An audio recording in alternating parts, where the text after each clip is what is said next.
Hello and welcome back everyone to another episode of Let's Chill with EarthBound, where our main goal as always is to just take a little time for ourselves now to relax, unwind, maybe go to sleep.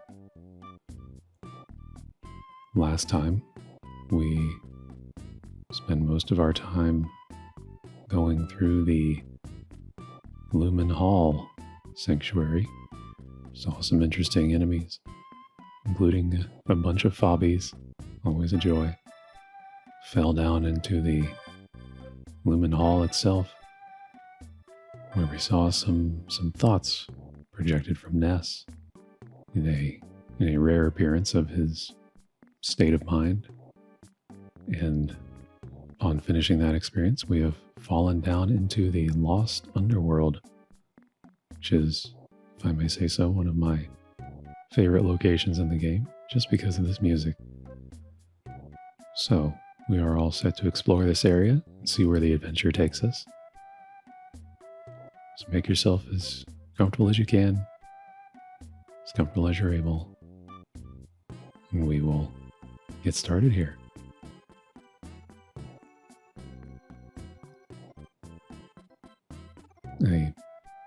I love how the character sprites have been miniaturized for this area to really try to lean into the sense of scale here now that there are dinosaurs here. So we first encounter the wetnosaur, which, what a name. I wonder if that's because of its nose. It's like a dog's nose. Just a playful guess.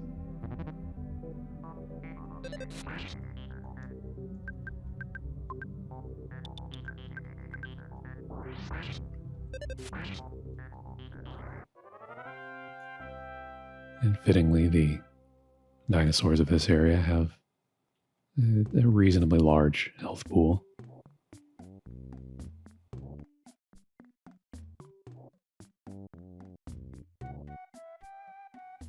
Yes, we will wander. And what have we here?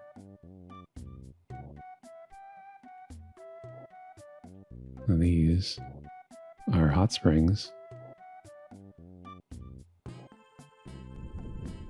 And if you wait by them, the party will step into them. And you get a nice free heal. From the blue ones anyway. And there are red ones that cure your status effects.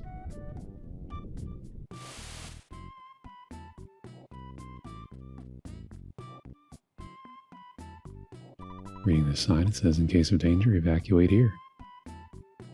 Signed, the boss. Looks like there are some tenda folks here.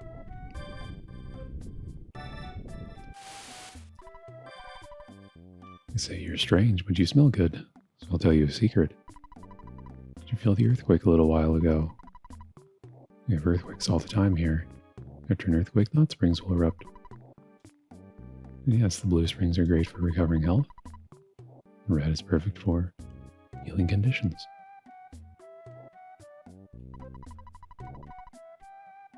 This one says the bird right there says strange words like hello and click, beep, beep, beep. So we have another phone bird down there. Bird phone.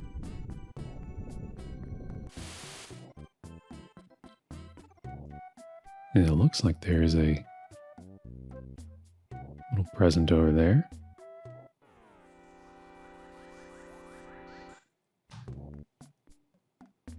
See if we can just sneak through those trees here.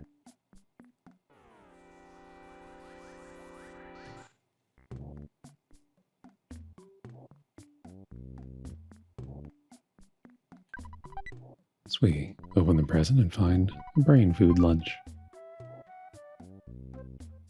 One of the handier healing items of the game.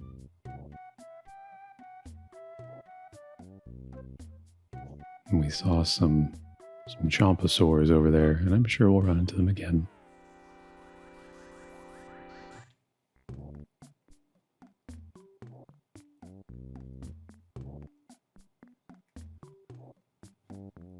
If there was one unfortunate thing about the Lost Underworld, it's that there are not many different dinosaurs down here. But we do encounter the chomposaur. Seems to be much larger than the wetnosaur. And right away, you can see the chomposaurs come with power shields, which deflect half of the physical damage done to them. But only for 3 attacks.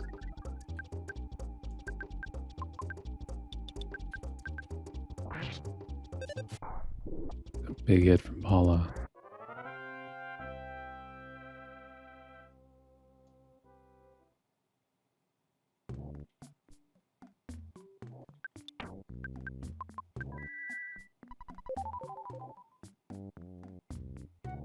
As we are moving along looking for some of the presents strewn about the place. As we open this one, we find a very important sea pendant.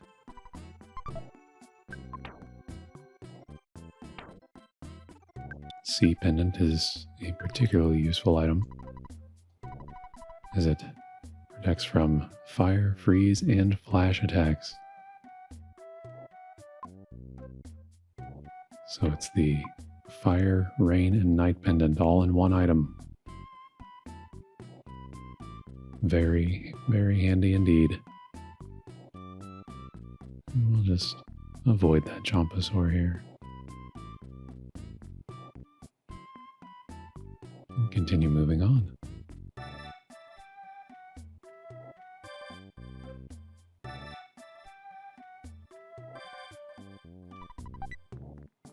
Opening this present, we find the Guts capsule.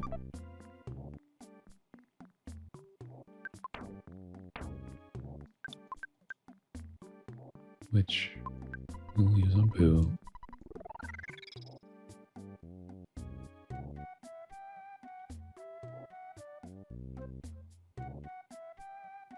And it looks like we've found a larger village here.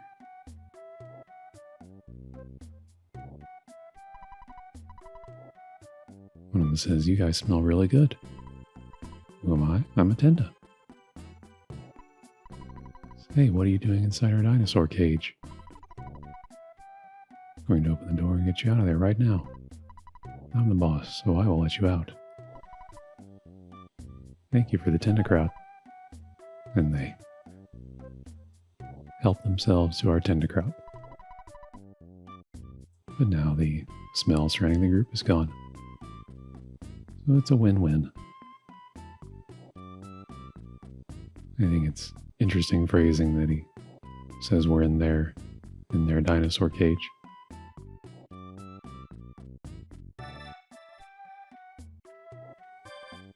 Kind of funny, but once we've arrived at the Tenda village of the Lost Underworld, I thank you for coming all the way into this primitive country. You must be tired. To stay, it'll run you $400. Sure, I think we can afford to. stay the night in such a unique location. Even though we don't really need it.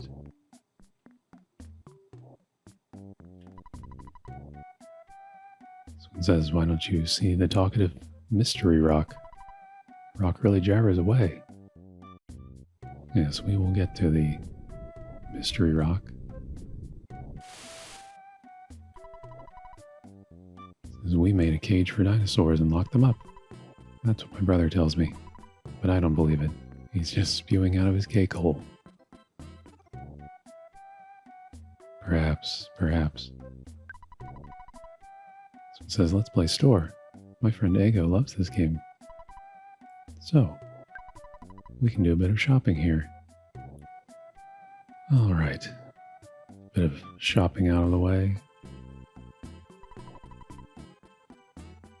This Tenda says, Tenda, who liked to talk, came to the Lost Underworld because we couldn't stand the quiet up above. So we established a separate tribe. I hope we can be friendly again someday. Yeah, it was a lot easier to live up above. I would imagine so. This one says, we are the same Tenda as those above ground. We seem different. Yeah, you know, the Tenda up there is shy and don't like to talk. Well, not anymore. This one says, didn't you think that the Tenda up above have some particularly beautiful women? They're still shy, though.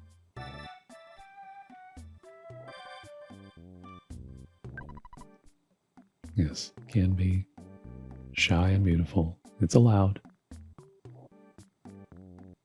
This one says, you're a foreigner, aren't you? I'm a world-wise Tenda. I was an exchange student who traveled to a country that is known as an economic superpower.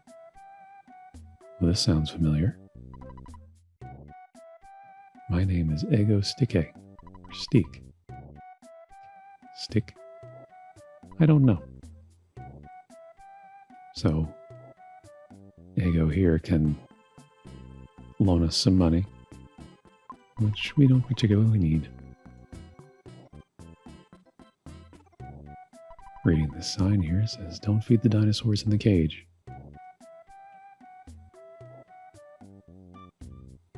Wise words. And now let's finally talk to this rock.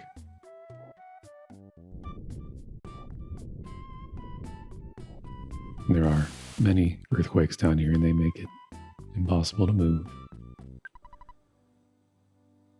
The rock says, you finally came, Ness. Finally, you talked to me. Listen, I'm going to tell you something very important. You may want to take notes. Ready? You are the chosen one. Your destiny is not only yours, it's the destiny of the whole universe. There will be a time in which all of you and the universe will overlap each other. It's not necessary to understand now. Do you remember the giant step in Onet? That is one of your sanctuary. It is a spot which gives you power and allows you to realize all your skills. There was a monster that protected it. The monster was influenced by the power of the place. You must have beaten those monsters. You must reach all of the 8 power spots in the world. When the Soundstone records the melodies of all 8 power spots, you can finally see your world. I'll tell you all the power spots. 1. Giant Step in Onet. 2. The Lilliput Steps in Peaceful Rest Valley. 3. The Milky Well in Saturn Valley. 4. The Rainy Circle, found by Jeff. 5. The Magnet Hill at the edge of the city of Fourside. 6. The Pink Cloud, which Pooh knows. 7. The Lumen Hole, where the Shining Lichen lives in the cave. And lastly, 8. A new place is now going to be opened up to you. Fire Spring, located southwest of here. Listen to the melodies of all 8 power spots. If you do not fail, you may upset Gigas' plans. Understand? Time will come. A time when the destiny of you and the whole universe will overlap. It is fast approaching.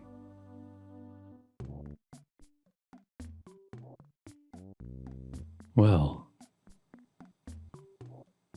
that is certainly a lot of information to take in. But no matter,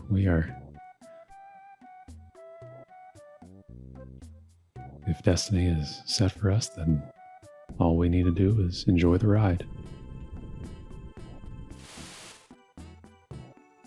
Let's talk to this Tenda. Says, a chubby, obnoxious kid from some foreign country said something heartrending. So I'm healing my wounds in the hot springs.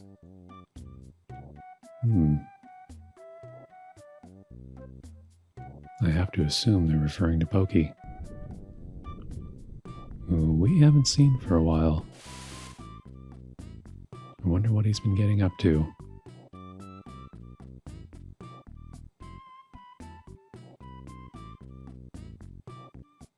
As we continue on,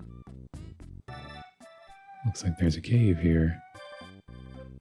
Why don't we stop in?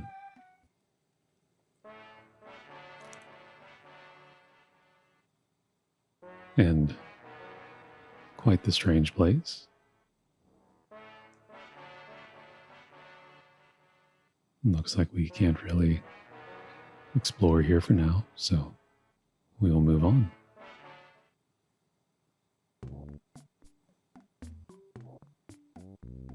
Seeing a couple chomposaurs here.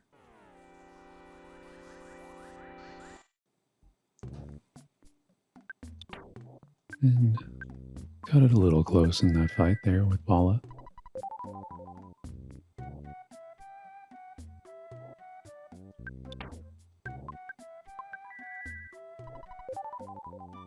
All will be fine. Lots of chomposaurs here.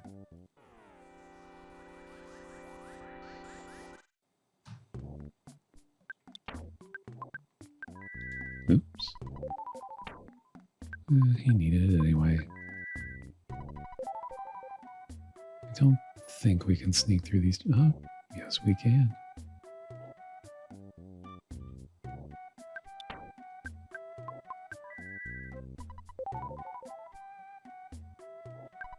Grabbing this present, we see a Cloak of Kings, which, as you may have guessed, is for Pooh.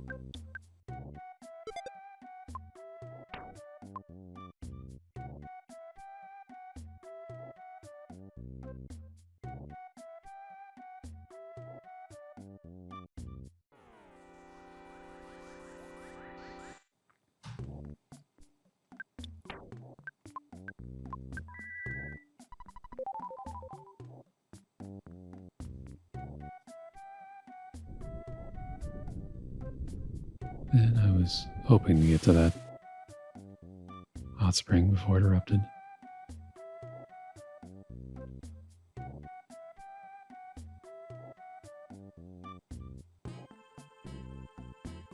We'll just wait here a moment.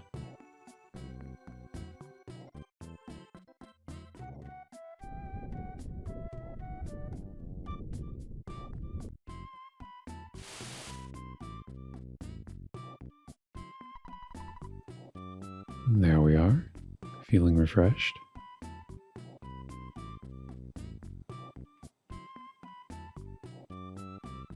Talk to this Tenda here.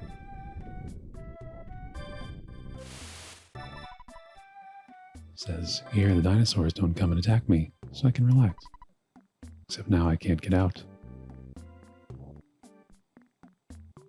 Indeed.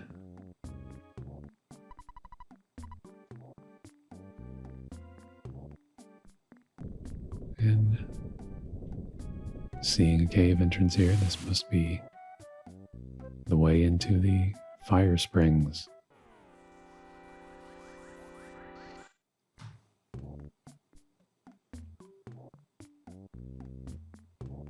Moving into the cave. we at last reach the fire springs. Now, things here could get a little hectic.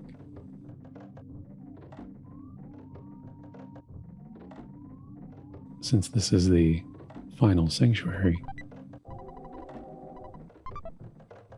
there are suitably powerful enemies here.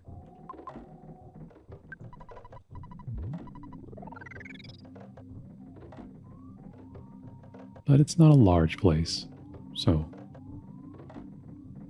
we'll just see how it goes. As we encounter the Psychic Psycho. What a character sprite.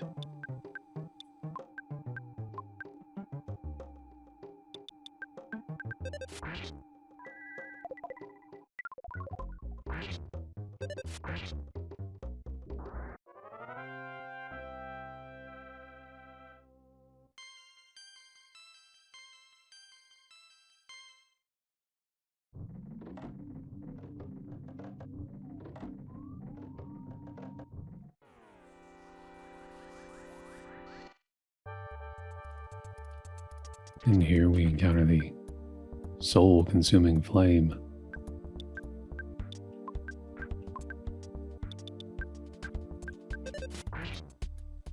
Who has pretty low defense.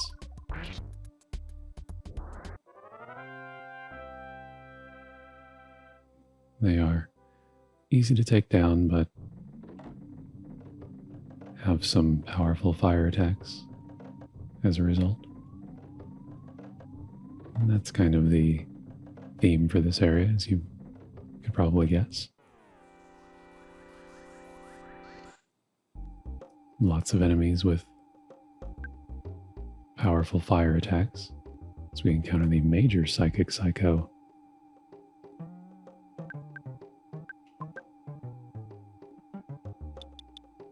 Much like the manly fish's brother from earlier, we will focus on them first.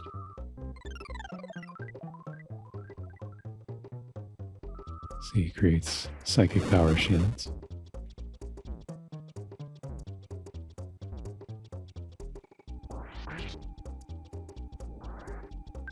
I did end up putting the C pendant on Ness for reasons which will become clear later. I forgot that he had that.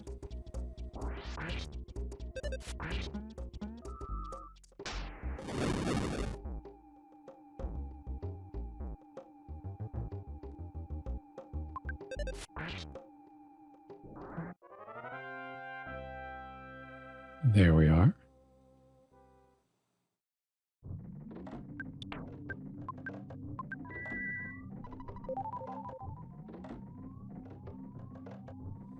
As we continue to work our way through the fire springs.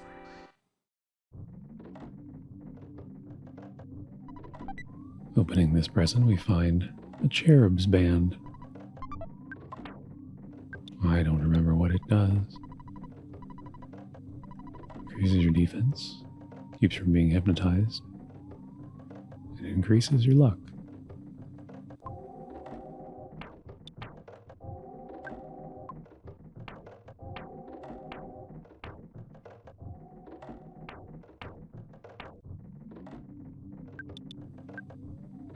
We will give that to Paula.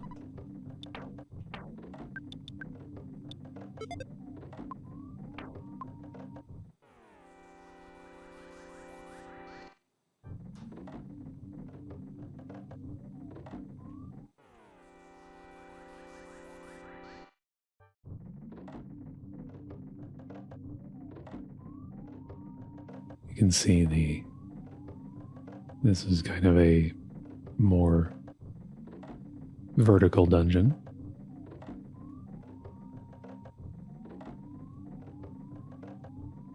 Our destination being at the top. It looks like we got unfortunate there. as we encounter the evil elemental.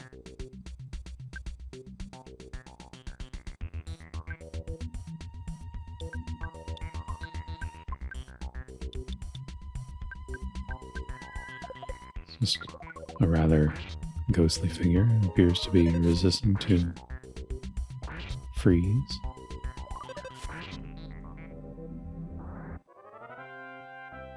But no matter. Leaves it present, and there was a luxury jerky inside.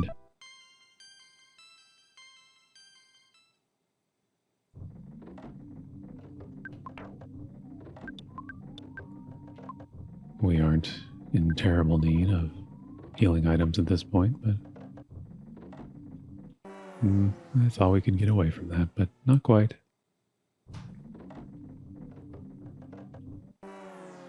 Well, that was interesting.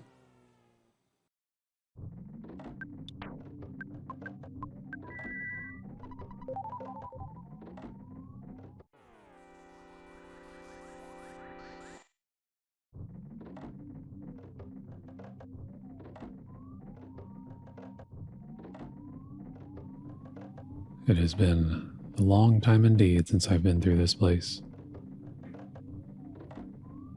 So I don't remember very well at all where things are, but you can see the sanctuary boss is up there.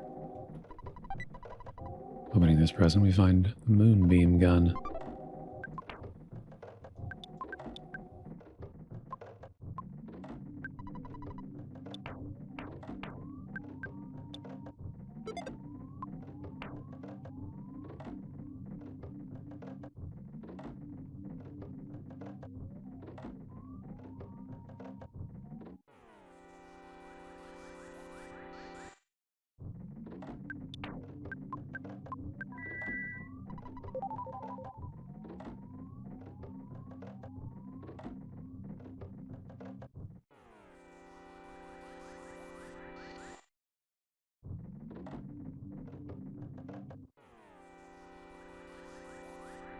So after many encounters, we finally arrive at the sanctuary boss.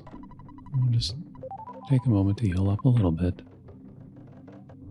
as we finally step in to the 8th sanctuary location.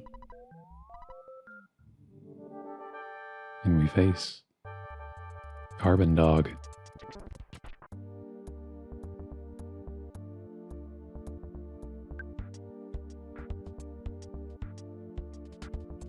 Now, Carbon Dog is an interesting boss. Yes, I know I have the multi-ball rocket. We're gonna hold off on it just for now.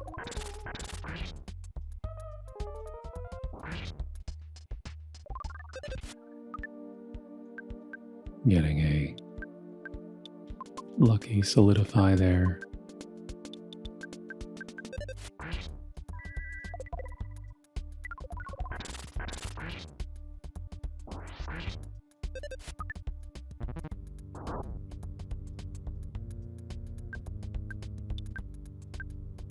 The sea pendant protecting Ness.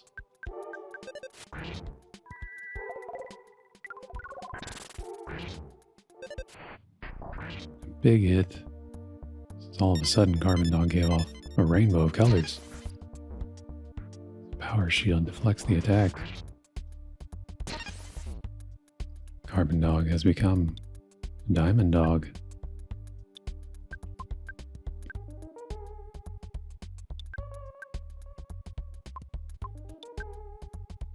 And at this point, we will use that multi-ball rocket.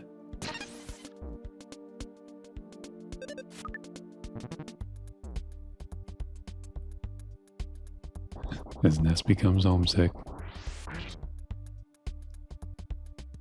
you can see dealing about 2,000 damage was not quite enough to bring down the Diamond Dog.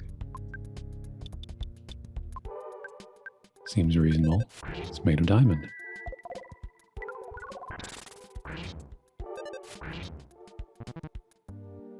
glorious light. Has potential to be problematic. That's like using one of Ness's higher tier flash abilities, which I guess we haven't done.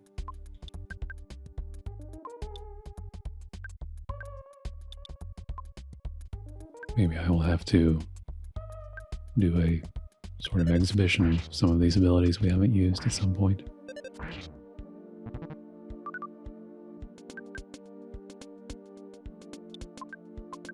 Choosing to defend with Paula. She is a bit confused right now, which we can fix.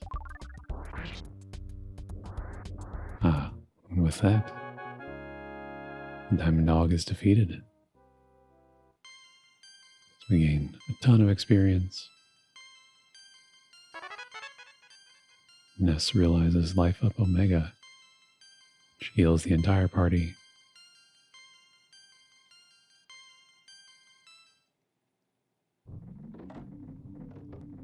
And that is the final Sanctuary boss.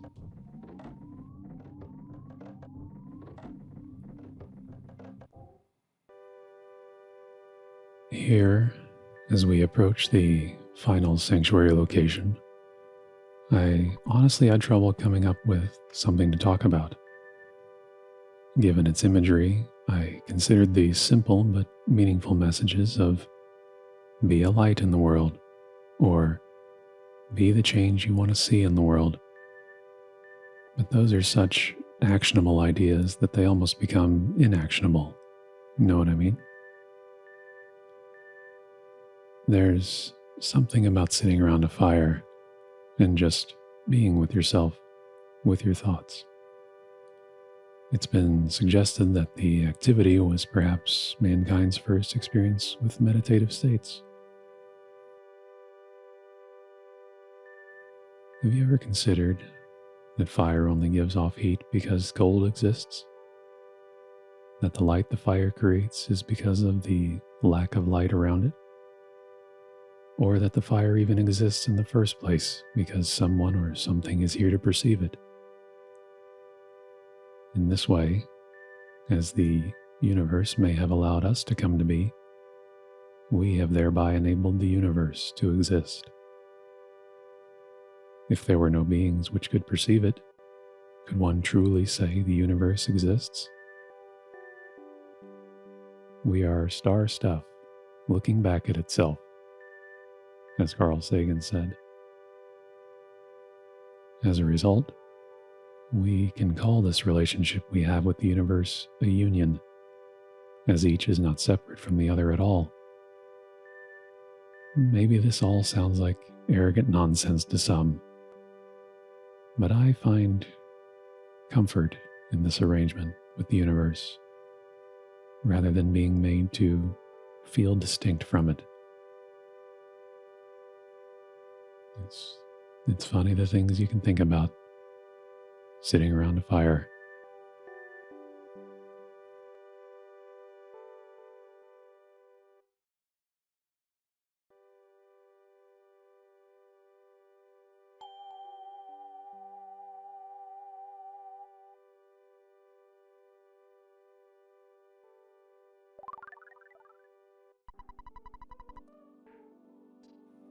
As we record the melody, Ness has a feeling that he was being watched by himself as a baby.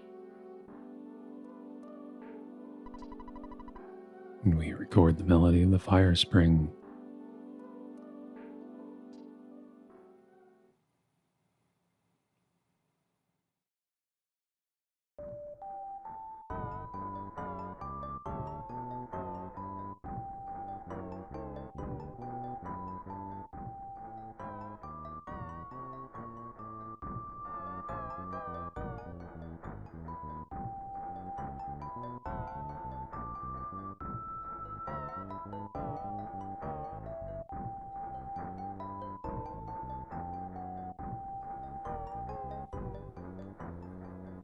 Hearing all the melodies put together from within the soundstone.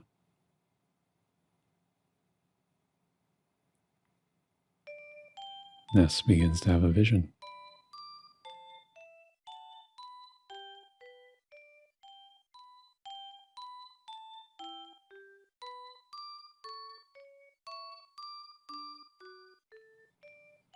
A vision that we have perhaps been putting together for the entire game.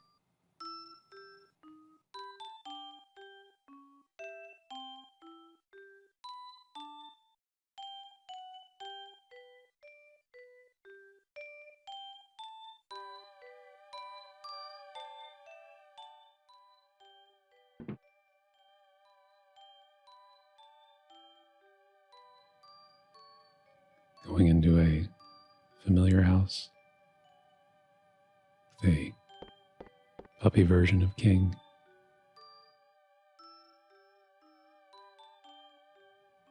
Heading upstairs to Ness's room,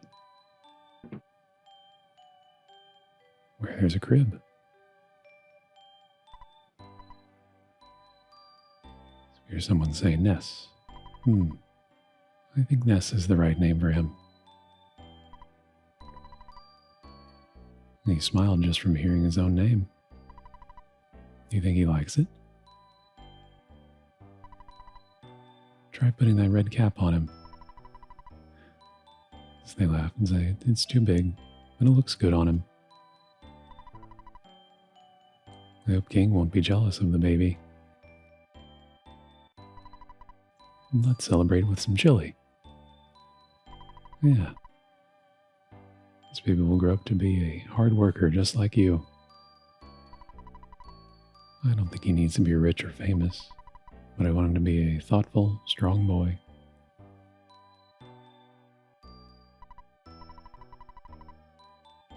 They say that's odd. The baby bottle that he pointed at seemed to move a little bit.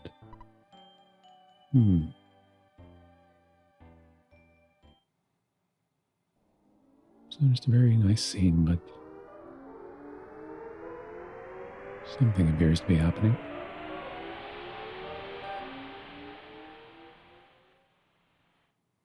The vision fades to white and we wake up in a strange new place, which we will have to leave until next time. So, I hope you've enjoyed this episode. I hope you're a little more relaxed now than when we first started, a little more chill. Maybe you've already gone to sleep, and if so, rest well. I will see you again every Monday and Thursday with a new episode. So until then, take care. Remember to breathe all the way up from your heels. And I will see you next time.